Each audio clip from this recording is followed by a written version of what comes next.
With that, Madam Secretary, regardless of where he ranked in the order of advisors, it is undisputed that a significant number of your emails were to or from a Sidney Blumenthal. Now, he did not work for the State Department. He didn't work for the U.S. government at all. He wanted to work for the State Department, but the White House said no to him. Do you recall who specifically at the White House rejected Sidney Blumenthal? No, I do not. After he was turned down for a job at the State Department by the White House, he went to work where? I think he had a number of consulting contracts with different entities. Well, if he had a number of them, do you recall any of them? I know that he did some work for my husband. Well, he worked for the Clinton Foundation. That's correct. Okay. He worked for Media Matters. I'm sure he did. He worked for Correct the Record. I'm sure he did. When you were asked about Sidney Blumenthal, you said he was an old friend who sent you unsolicited emails, which you on in some instances because you wanted to hear from people outside what you called the bubble. We will ignore for a second whether or not Sidney Blumenthal is outside the bubble, but I do want to ask you about a couple of those other comments, because what you left out was that he was an old friend who knew absolutely nothing about Libya, was critical of President Obama and others that you work with, loved to send you political and image advice, had business interests in Libya, which he not only alerted you to, but solicited your help for.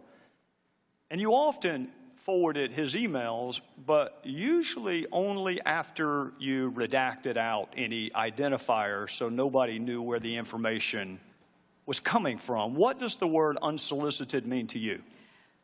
It means that I did not ask him to send me the information that he sent me. And as I have previously stated, some of it I found interesting, some of it I did not, some of it I forwarded, some of it I did not.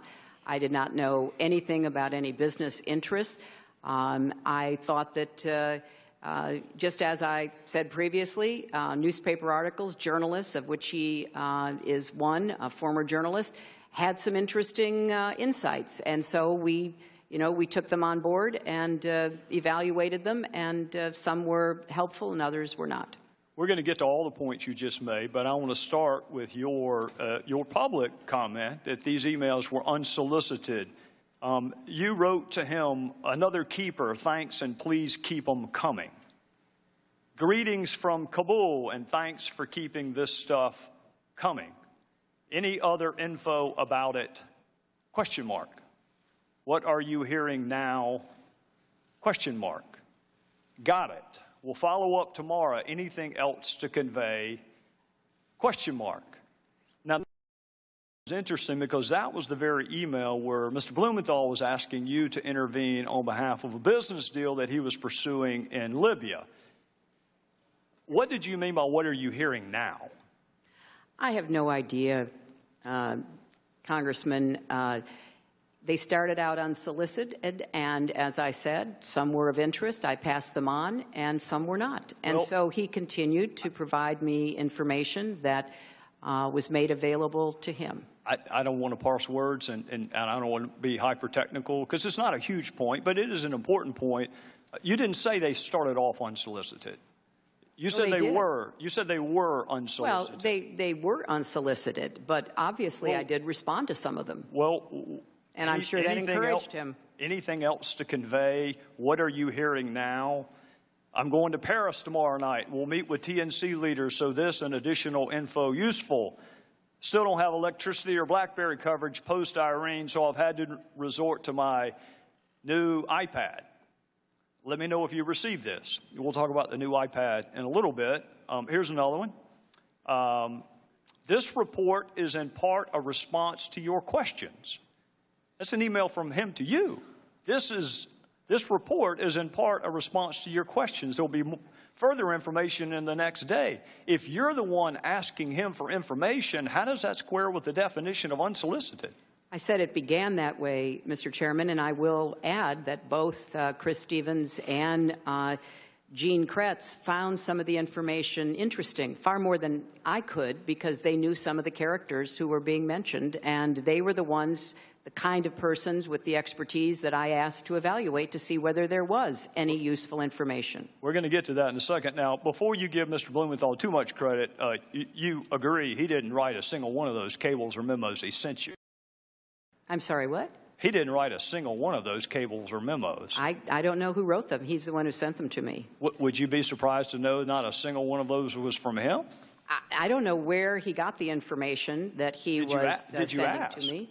Did you ask? You're sending me very specific, detailed intelligence. What is your source? That seems to me like a pretty good question. I did learn later that he was talking to or sharing information from former American intelligence officials. By the name of? Who wrote those cables? I don't recall. I don't know, Mr. Chairman. You had his information passed on to others, but at least on one occasion you asked Ms. Abedine, can you print without any identifiers? Why would you want his name removed? Because I thought that it would be more important to just look at the substance and to make a determination as to whether or not there was anything to it. Well, don't people have a right to know the source of the information so they can determine credibility? But he wasn't, as you just said, the source of the information. But you didn't know that, Madam Secretary, and that's what you just said. No, Mr. Chairman. I knew that he didn't have the sources to provide that information. I knew he was getting it from somewhere else. He knew a lot of journalists, he knew others in Washington. It could have been a variety of people. Well, if you're going to determine credibility, don't you want to know the source? Well, it wasn't credibility so much as trying to follow the threads that were mentioned about individuals. And as I already stated, some of it was useful and some of it was not. Well, did the president know that Mr. Blumenthal was advising you? He wasn't advising me. And, Did he know Mr. Chairman, that he was your most prolific emailer that we have found on the subjects of Libya and Benghazi? That's because I didn't do most of my work That's about fair. Libya on I'm email. not challenging that, Madam Secretary. I am not challenging that. All I'm telling you is the documents show he was your most prolific on Libya and Benghazi. And my question to you is, did the president, the same White House that said you can't handle him, can't hire him, did he know that he was advising you? He was not advising me, and I have no reason to have ever mentioned that or know that the president knew that. All right, I want to draw your attention to an email about Libya from Mr. Blumenthal to you dated April 2011. It will be Exhibit 67. And this is informative. Should we pass on, and in parentheticals, unidentified to the White House?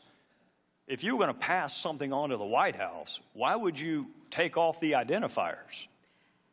Because it was important to evaluate the information, and from a lot of intelligence that I have certainly reviewed over the years, you often don't have the source of the intelligence. You look at whether or not it is credible, whether it can be followed up on. Well, I'm going to accept the fact that you and I come from different backgrounds, because I can tell you that an unsourced comment could never be uttered in any courtroom. You have We're to not have talking the about right. courtrooms, Mr. Chairman. No. We're talking about intelligence. No, we're talking about credibility and the ability to assess who a source is, and whether or not that source has ever been to Libya, knows anything about Libya, or has business interest in Libya, all of which would be important if you were going to determine the credibility, which I think is why you probably took his information off of what you sent to the White House. But here's another possible explanation that may give us a sense of why maybe the White House didn't want you to hire him in the first place. In one email, he wrote this about the President's Secretary of Defense. I infer Gates' problem is losing an internal debate. Tyler, and by the way, Tyler is Tyler Drumheller. That's who actually authored the cables that you got from Mr. Blumenthal. Tyler knows him and says he's a mean, vicious little, I'm not going to say the word, but he did. This is an email from Blumenthal to you about the President's Secretary of Defense. And here's another Blumenthal email to you about President's National Security Advisor. Frankly, Tom Donilon's babbling rhetoric about narratives on a phone briefing of reporters on March the 10th has inspired derision among serious foreign policy analysts, both here and abroad. And here's another one from what you say is your old friend, Sidney Blumenthal. This is a quote from him. I would say Obama, and by the way, he left the president part out. I would say Obama appears to be intent on seizing defeat from the jaws of victory. He and his political cronies in the White House in Chicago are, to say the least, unenthusiastic about regime change in Libya. Obama's lukewarm and self-contradicting statements have produced what is, at least for the moment, operational paralysis. I think that may give us a better understanding of why the White House may have told you you cannot hire him. Blumenthal could not get hired by our government, didn't pass any background check at all, had no role with our government, had never been to Libya, had no expertise in Libya, was critical of the president and others that you worked with, shared polling data with you on the intervention in Libya, gave you political advice on how to take credit for Libya, all the while working for the Clinton Foundation and some pseudo-news entities. And, Madam Secretary, he had unfettered access to you. And he used that access, at least on one occasion, to ask you to intervene on behalf of a business venture. Do you recall that? You know, Mr. Chairman, if you don't have unkind things privately, I congratulate you. But from my perspective, I'd like to think I'd correct them. I don't know what this line of questioning does to help us get to the bottom of the deaths of 4 Americans. I'll be happy to help you understand that, Madam Secretary. But I want to reiterate what I said to Congresswoman Sanchez. These were originally unsolicited. You've just said that perhaps the main, if not the exclusive author, was a former intelligence agent for our country who rose to the highest levels of the CIA and who was given credit for being one of the very few who pointed out that the intelligence used by the Bush administration to go to war in Iraq was wrong. So I think that, you know, the sharing of information from an old friend that I did not take at face value, that I sent on to those who were experts, is something that makes sense, but it was certainly not in any way the primary source of or the predominant understanding that we had of what was going on in Libya and what we needed to be doing. Well, Madam Secretary, I'm out of time, and we'll pick this back up the next round, but I'll go ahead and let you know ahead of time why it's relevant. It's relevant because our ambassador was asked to read and respond to Sidney Blumenthal's drivel. It was sent to him to read and react to, in some instances on the very same day he was asking for security. So I think it is eminently fair to ask why Sidney Blumenthal had unfettered access to you, Madam Secretary, with whatever he wanted to talk about, and there's not a single solitary email to or from you to or from Ambassador Stevens. I think that's fair.